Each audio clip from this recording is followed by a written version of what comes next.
Olá, tudo bem? Seja bem-vindo a mais uma correção de exercícios do Pré-ENEM Soma Online. O exercício de hoje é sobre a Reforma Protestante. É uma questão dissertativa. Vamos lá. Unicamp, São Paulo. No dia 31 de outubro de 1517, Martinho Lutero, professor de teologia da Universidade de Wittenberg, afixou na porta de uma igreja daquela cidade um documento em que eram expostas 95 teses. Que processo histórico o gesto de Lutero inaugurou? Lutero, quando escreveu as 95 teses, naquele momento ele estava se opondo a um dos fatos mais curiosos relacionados à igreja. A Igreja Católica havia autorizado a venda de indulgências. E a crítica de Lutero deu origem à Reforma Protestante. Então, a resposta é a Reforma Protestante. Letra B.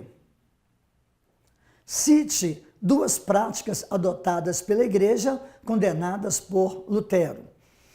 Claro que as 95 teses representam um documento muito extenso, muito erudito, muito aprofundado a respeito da teologia e das posições de Lutero.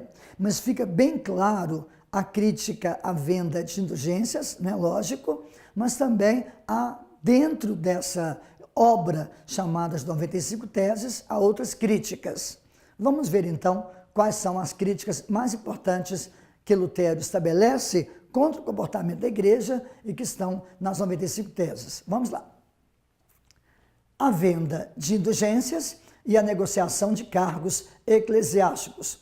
Um dos grandes abusos que a igreja cometia e que provocava nos cristãos mais preocupados com o verdadeiro cristianismo, preocupados com o fiel cumprimento daquilo que a Bíblia estabelecia, era exatamente a barganha, a negociação de cargos dentro da igreja e a própria hierarquia eclesiástica que havia na Igreja Católica. Então, a venda, a negociação de cargos, também muito criticada por Lutero, e observamos que as igrejas protestantes não possuem a hierarquia semelhante à católica, nem tratam dessa venda de cargos, a negociação de cargos. Vamos à próxima pergunta. Por que se considera que esse processo histórico acabou facilitando o desenvolvimento do capitalismo? Alguns autores, como por exemplo o sociólogo chamado de Max Weber, consideram que o aparecimento do calvinismo, que ocorre na mesma época do luteranismo, Calvino e Lutero são pregadores da reforma, o calvinismo ele acabou criando uma espécie de valorização do elemento burguês, de valorização das práticas capitalistas. Então, alguns autores acham que o calvinismo acabou contribuindo para que o capitalismo se afirmasse ou para que a sociedade entendesse e aceitasse melhor as práticas capitalistas. Veja por quê.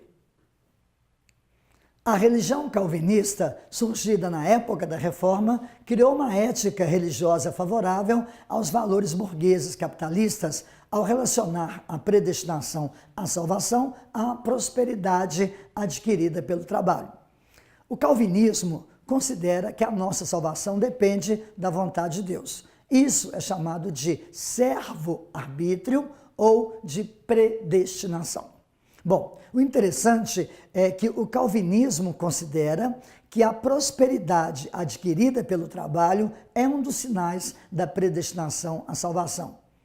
Interessante, né? Pois é, dessa forma, o calvinismo criou uma certa ética religiosa favorável à ideia de prosperidade.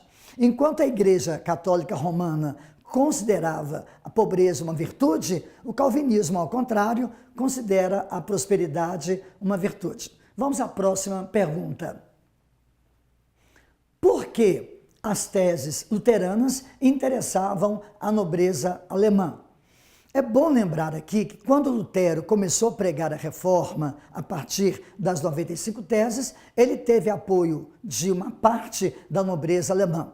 Esta nobreza entendia que Lutero poderia trazer vantagens, com certeza, para os nobres da Alemanha. Mas quais as vantagens? Veja a resposta.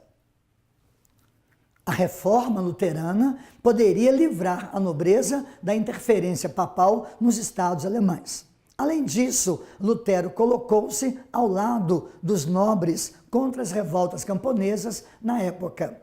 É o seguinte, a Igreja Romana, a Igreja Católica, interfere praticamente nas questões políticas do mundo europeu, porque o Papa tem uma autoridade supranacional, é uma autoridade, na verdade, universal, não é mesmo? Pois é, além disso, a Igreja cobra impostos.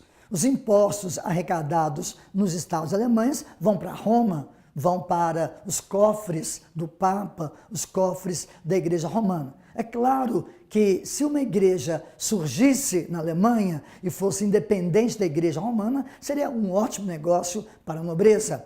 Afinal de contas, dinheiro dos alemães ficaria no próprio território alemão, não é mesmo? Agora, além disso, algo muito interessante, Lutero posicionou-se totalmente contra as revoltas camponesas da época. Houve, na época da Reforma, até aproveitando aquele momento de insegurança, aquele momento de dificuldade política, de críticas, de agitação, aproveitando aquele cenário meio confuso, alguns camponeses queriam aproveitar a reforma religiosa para fazer também uma reforma social. É o caso, por exemplo, do movimento anabatista. E qual foi a posição de Lutero diante desses camponeses? Lutero mandou passar esse povo no fio da espada, ou seja, mandou reprimir esses movimentos, afirmando que qualquer governo, por pior que fosse, deveria ser respeitado. Ora, dessa maneira, Lutero, na verdade, ele se posiciona ao lado dos nobres, defendendo a sua autoridade diante dos camponeses. Bom, esse é o exercício de hoje. Se você tiver mais dúvidas, consulte o seu material didático. Até a próxima, um grande abraço.